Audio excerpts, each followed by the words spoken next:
Yes? Okay. Thanks, Amy. There's a 10-year-old boy, and he had been praying and asking God for a bike.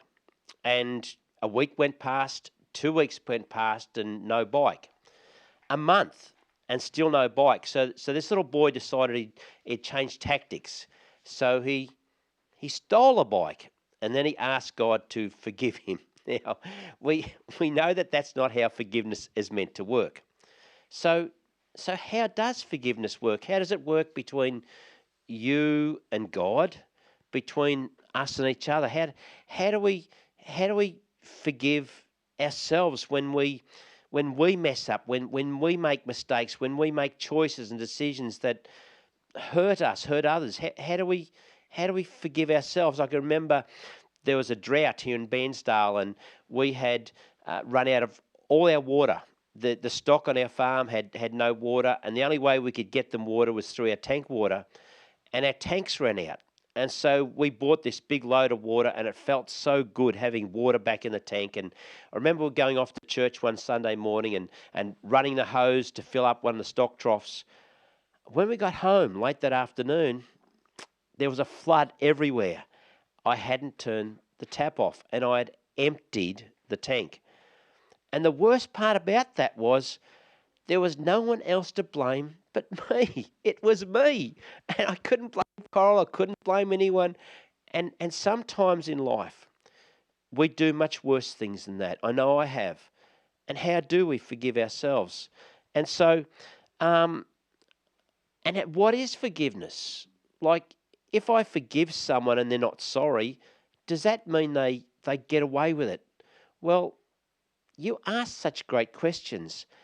But before this morning, we look at what forgiveness is and how it works, I actually want to go to a bigger question about why. Why should we forgive? What's the benefit to me personally if I was to forgive someone? See, we understand how punishment works. Years ago, I saw a little sticker on the back of a car. It says, "You touch my car, I break your face." And if you love cars, you would know what that feels like if someone damaged your car. We understand punishment. We Why would we forgive? Like punishment, we know how that works. It's got to be an easier option, surely. So, what is the benefit to you, to me, if we forgive? Now, the Bible is not a book of rules. It's a book of stories. It's a thick book because it has a lot of stories in it, and it has the answers to life woven in within these stories. And so this morning, I want us to go back in time, back to the Middle East, to the nation of Israel, to when they had their first king ever, a guy called King Saul. And he started off pretty good, but it didn't last long. And every leader, every politician, we vote them in on their strengths and we get rid of them on their weaknesses. But see, Israel was not a democracy. You couldn't just vote the king out. So God comes up with a replacement, a young guy called David. Now David gets the tap on the shoulder, and there's a priest called Samuel, and he anoints him with oil. It's this thing they did back in those days, and it declares you're going to be the next king. Now now Saul, he's not stepping down. He's heard about David. He knows this thing that David's going to be the next king, and he's insecure as it is. This makes him worse. And as the fear of David hanging around in the background rises, the desire to control, the desire to even squash David gets stronger and stronger. So, so Saul gathers 3,000 soldiers, and they go on a hunt. He's going to hunt David down, and he's going to kill him. He's going to take him out. Now, this is not the first time this has happened in the story I want to share this morning. And this story is found in 1 Samuel, and it's in chapter 26. And I'm actually really excited about this morning because this week I found in the story truths that I've never seen before. And that's what's amazing about the Bible, that every time you read, there's something that God can show you've never seen before. And I saw something in the story, and I'm hoping this morning that you're going to see something fresh that you've never understood about forgiveness through this story. So King Saul, he is after, done it before, but in this story, he's after David. He's got his 3,000 men hunting David down, and they camp for the night. And King Saul sets up his swag in the middle of the camp, and he's surrounded by 3,000 of his soldiers. And David is hiding up in the hills, and he can see down what's going on. And so he comes up with this brilliant idea. He says, I want to volunteer. And this is what the writer of Samuel records. This is the question he asks. As David's looking for a volunteer, he says, this is what David says. He says, who will go down with me into the camp to Saul? There's no discussion of what's going to happen. It's just who would like to come with me, and there's no discussion of what will happen when they get there. It's just who wants to come. His young nephew, Abishai, goes, Uncle David, I'll come. It's a suicide mission. But this young nephew says, I'll come with you, David. I'm going to come. Even if they get to Saul, even if they kill Saul, how are they going to get out of there? Like, you've seen the movies, but this is not a movie. This is real life.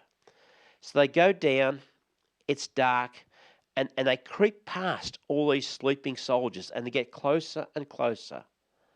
And they eventually get to stand beside Saul, sound asleep. This is kill or be killed stuff, right? And as they get beside Saul, Abishai, David's nephew, he sort of whispers, Uncle David, I'll get him with one go. Just let me just drive me spear into him, and he'll never make a noise. I won't have to do it twice. Just I'm pretty good, because young blokes always think they're pretty good, don't they? And so that's his idea. Because see, when someone hurts us, when someone continues to hurt us, I want my friends to be with me. I want my friends to punish that person as well on my behalf. That's why we tell our friends when someone's really hurt us. We want them to be part of the punishment. But that isn't why David took his volunteer, his nephew, with him.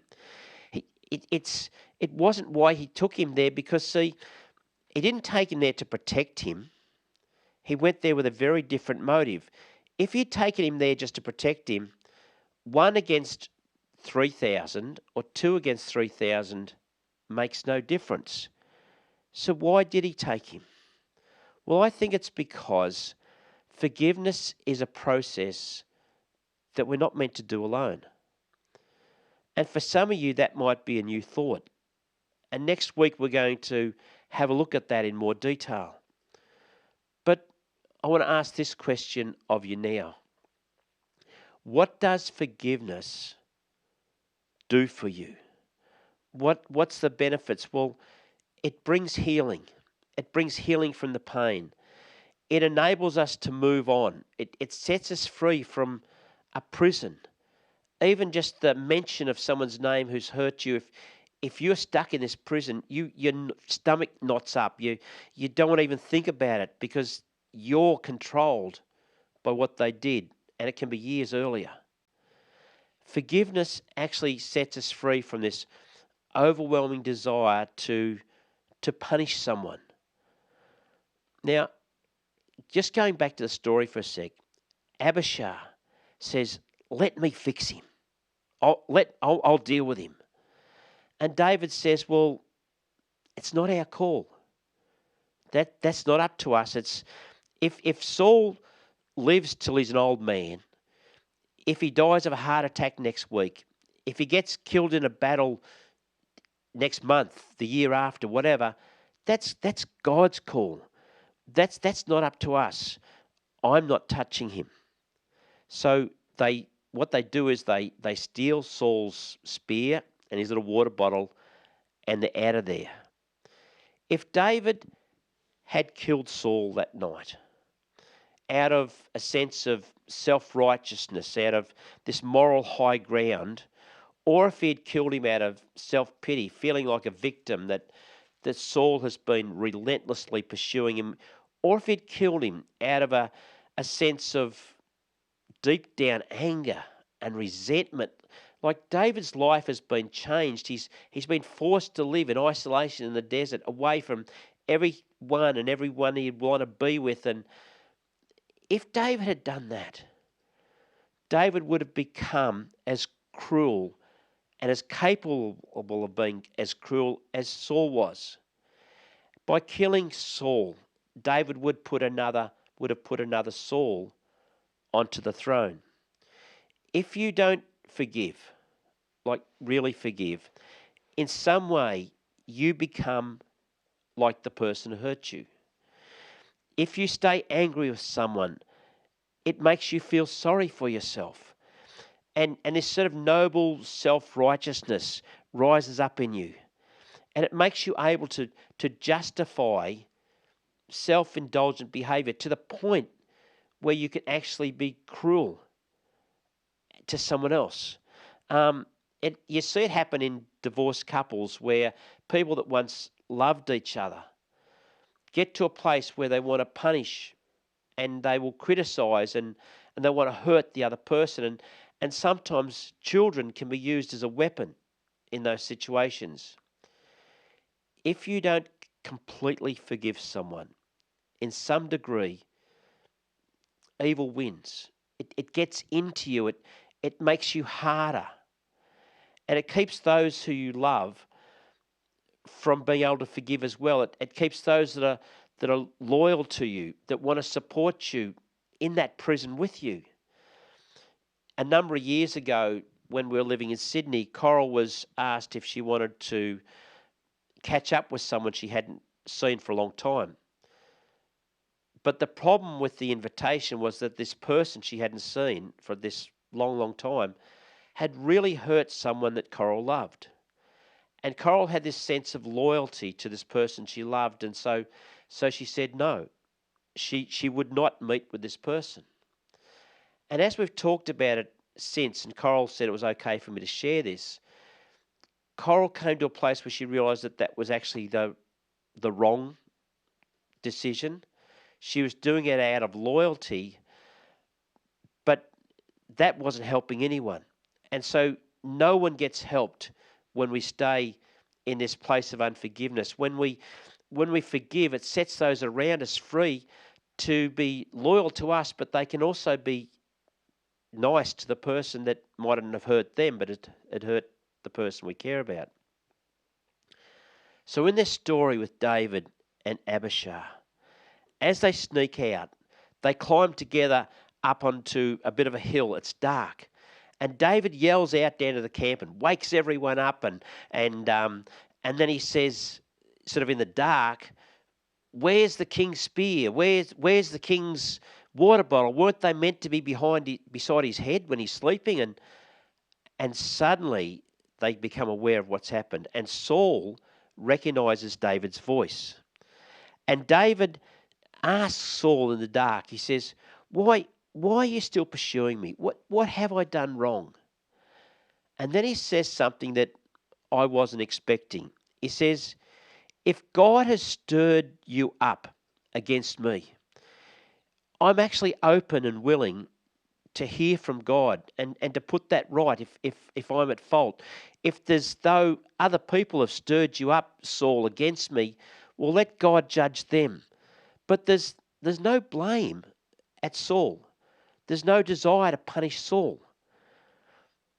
And he ends up by saying this. He says, as surely as I have valued your life today, so may the Lord value my life and deliver me from trouble. This is the last conversation that Saul and David ever have. And those were the last words that David ever said to Saul. Some of you are thinking, I've sort of heard this story before. Maybe you can remember back to another occasion that sounds similar to this, but this is not the same story. It is not the same as what's happened, because there is a story very similar, and this, what I'm talking about today, happened in chapter 26. In chapter 24, in the similar story, Saul is out looking for David. He's got his 3,000 men again, and it's the desert.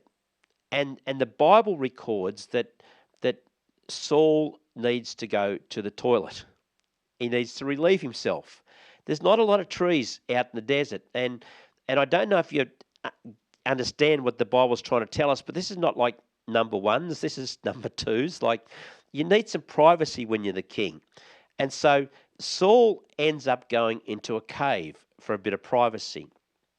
And he's not wearing shorts and a t-shirt. He's wrapped up in lots and lots of clothes to keep the heat out. Hiding in this cave is David and his men. And when David sees him come in, David approaches him while he's doing his business, and he gets a piece of scissors and he cuts a little bit out of his robes, his garments. And when Saul's leaving, David holds this thing up and he waves to him and says, "Saul, look at this. I could have killed you, but I spared your life." And it sounds like the same story, but it's not. And I'll tell you why. The motivation, the things behind it are completely different. The reasoning behind the actions are completely different. There was a teenage girl, and she came home one day and she told her dad, she said, "Dad, I want to forgive you." And then she unloaded a whole list of all the things that he'd done. And she had this nearly warped view of how evil her dad was. Her dad wasn't a bad man. He wasn't a bad dad. He'd got distracted with work and hadn't given the full attention to his family at times, but he wasn't a bad dad, but she felt he was. And she said, "Dad, I forgive you." And she unloaded this big list. And it so crushed him. It so hurt the family dynamics and relationship. It took years for their relationship to recover, and it only recovered when she truly forgave him, because she wasn't really wanting to forgive him. She just wanted to punish him.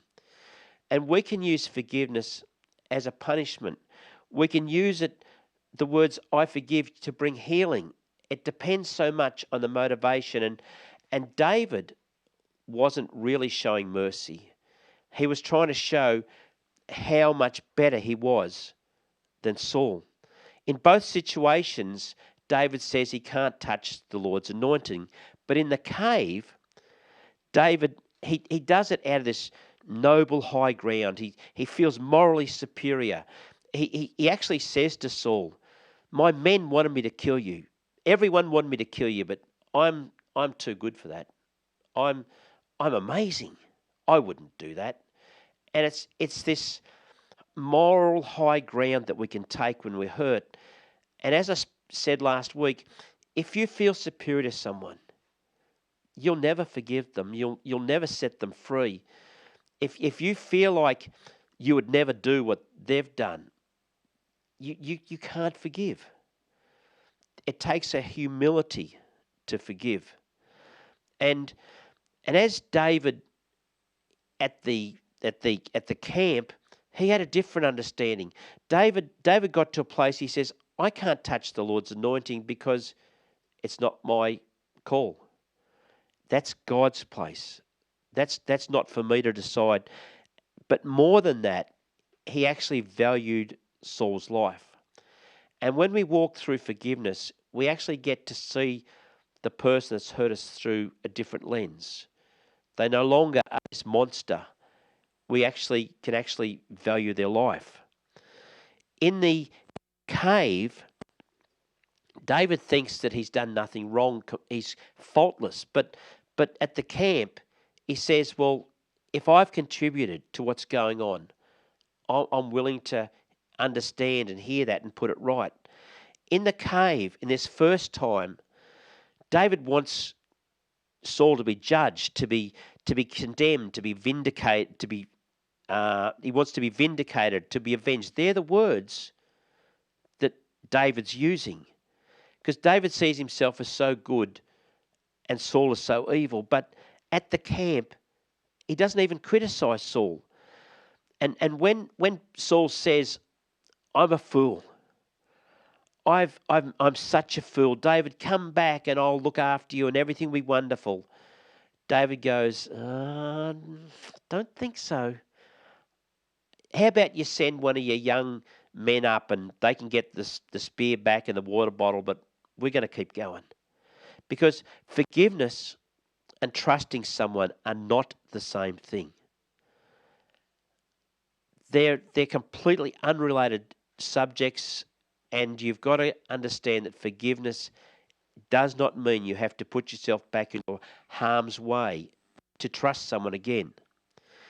In the cave, Saul accidentally turned up, and it never cost David anything. He didn't risk anything to sneak up and cut that bit off his garment.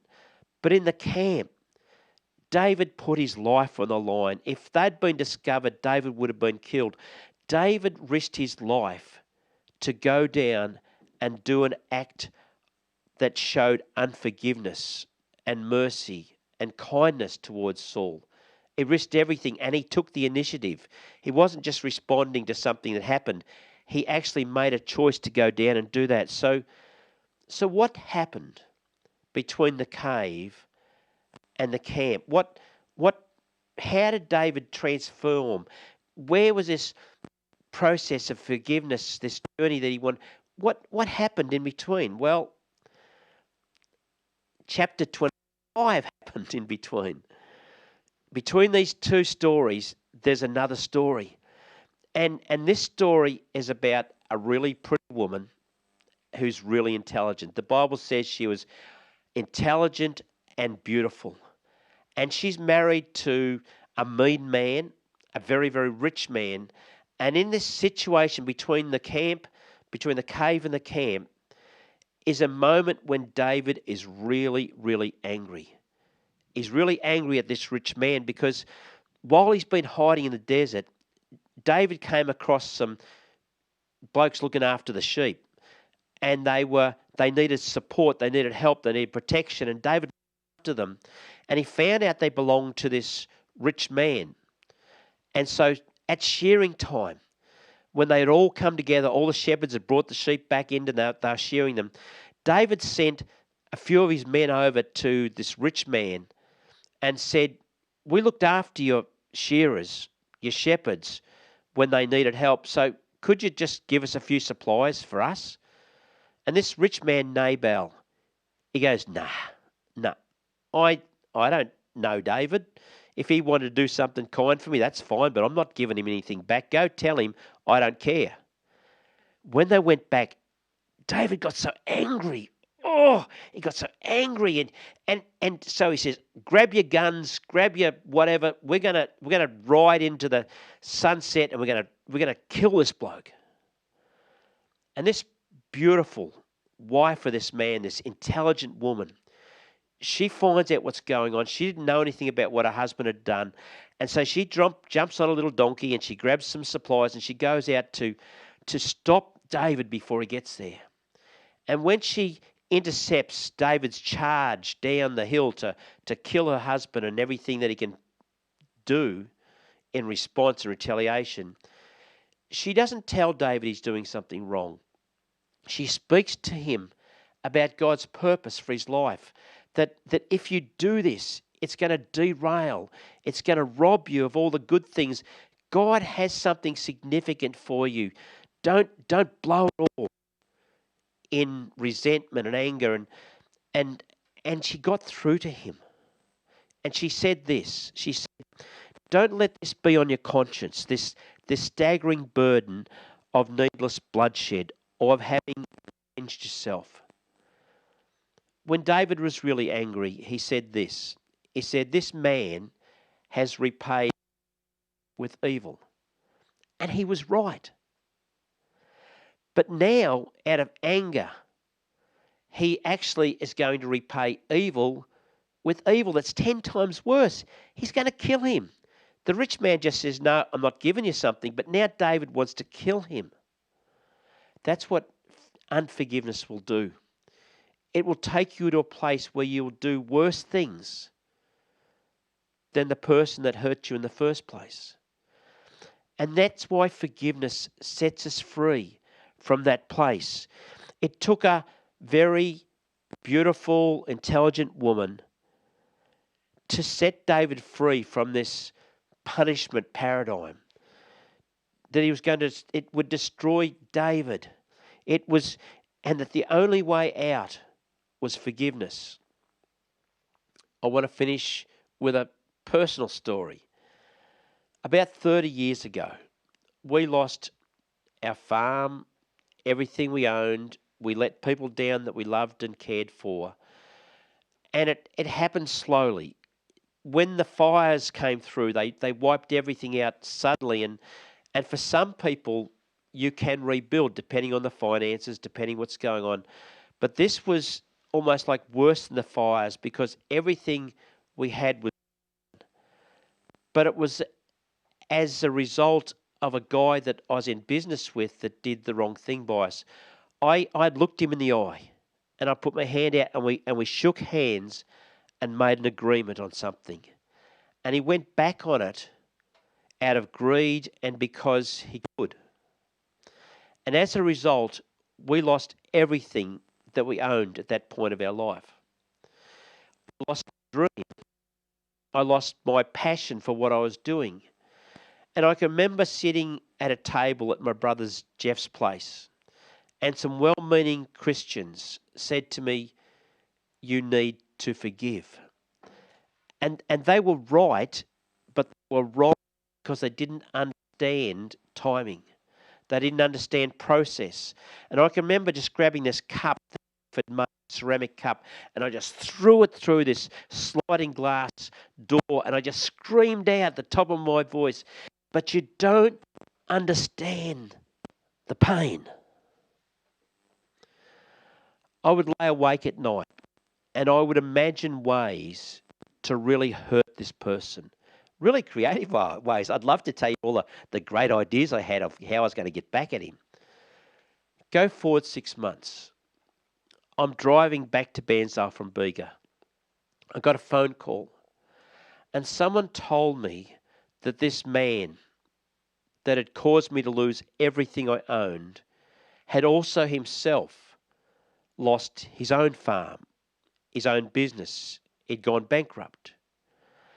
And I can remember in that moment I started to cry. I felt compassion for him. And it shocked me. And I realized somewhere in this process of this thing called forgiveness, I'd crossed this line. And I now valued his life like David valued Saul. I could see him as a human being and not as this evil, vicious person.